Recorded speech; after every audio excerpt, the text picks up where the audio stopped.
किसी एटम पर आयन कैसे बनता है, इस पर आज हम लोग बात करेंगे।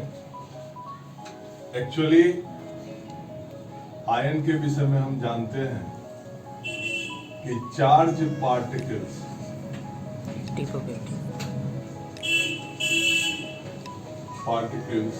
Of an atom is called ion. किसी एटम पर जो चार्ज पार्टिकल्स होता है they are said to be, क्या बोलते हैं, आयंस। मान लो हमें सोडियम पर आयंस बनाने हैं तो कैसे बनाएंगे? यहां हम लिख देते हैं एटम्स और इधर बना देते हैं हम आयंस। ये हुआ सोडियम का सिंबल Na। सोडियम को एक्चुअली ये वर्ड आया है लैटिन वर्ड नेट्रियम से, और इसका एटॉमिक नंबर 11 होता है। और हम जानते हैं कि एटम इलेक्ट्रिकली न्यूट्रल होता है, यानी इलेक्ट्रिकली न्यूट्रल का मतलब होता है जितना उसमें इलेक्ट्रॉन होगा उतना ही उसमें प्रोटॉन। तो अगर इसमें 11 इसका एटॉमिक नंबर है तो इसमें इलेक्ट्रॉन की संख्या कितनी होगी? 11। और प्रोटॉन भी कितना होगा? 11। हम जानते हैं कि इलेक्ट्रॉन्स पर नेगेटिव चार्ज होता है और प्रोटॉन्स पर पॉजिटिव। ये दोनों चार्ज पार्टिकल्स हैं, इलेक्ट्रॉन और प्रोटॉन। अब यहाँ पर एक्चुअली हम इसको इलेक्ट्रॉनिक कॉन्फ़िगरेशन निकालेंगे EC और K एलिमेंट पर करेंगे।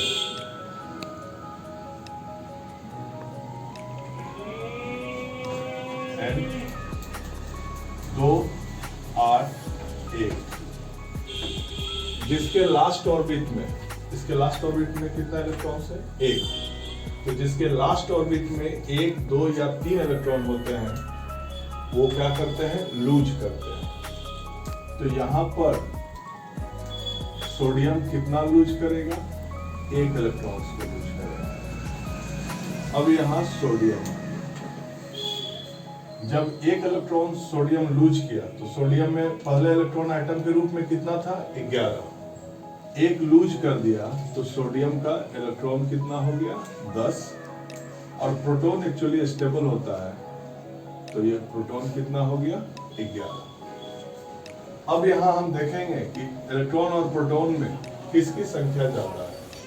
तो बट नेचुरल है कि यहाँ पर प्रोटॉन 11 है, इलेक्ट्रॉन 10 है, यानी 1 प्रोटॉन जो है वो इलेक्ट्रॉन से ज्यादा है। और प्रोटॉन्स पर हम जानते हैं कि प्रोटॉन्स पर पॉजिटिव चार्ज होता है, तो हम इस पर 1 पॉजिटिव चार्ज देंगे।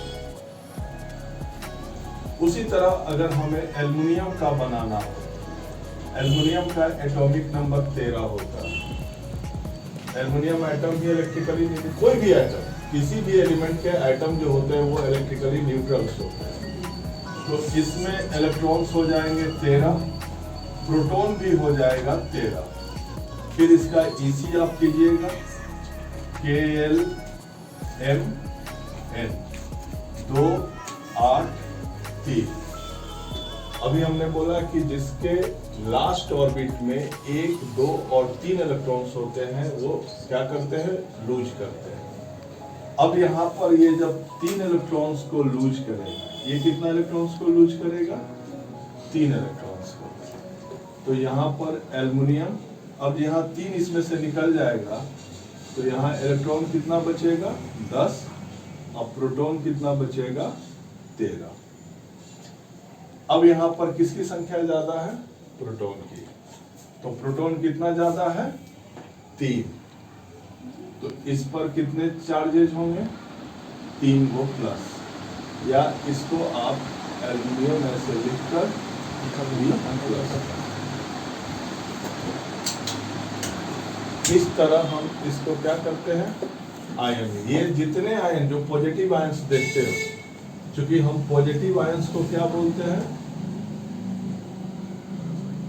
पॉजिटिव आयंस को हम लोग कैटायंस बोलते हैं। और जनरली जितने मेटल्स होते हैं जितने मेटल्स होते हैं वो सारे मेटल्स क्या होते हैं, कैटायंस होते हैं। यानी मेटल की जो टेंडेंसी होती है वो इलेक्ट्रॉन्स लूज करने की टेंडेंसी होती है।